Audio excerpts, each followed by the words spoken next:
Welcome back to another technical deep dive here in the debug zone. Today we're tackling a big question and breaking it down with insights from other users. Hopefully this clears up some misconceptions and helps you get the answer you need. So buckle up, stay a little curious, and let's jump right in.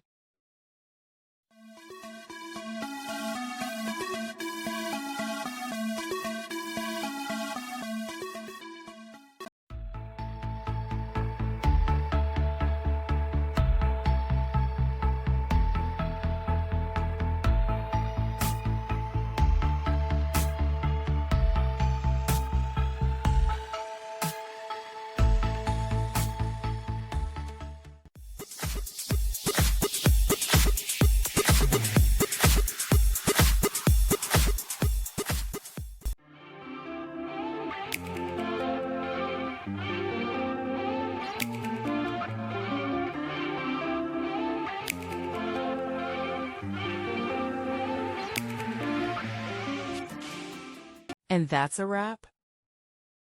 I hope you found the answer you were looking for. If you did, take a second to hit that subscribe button. It really helps out. And let me know in the comments which solution worked best for you. See you next time in the debug zone.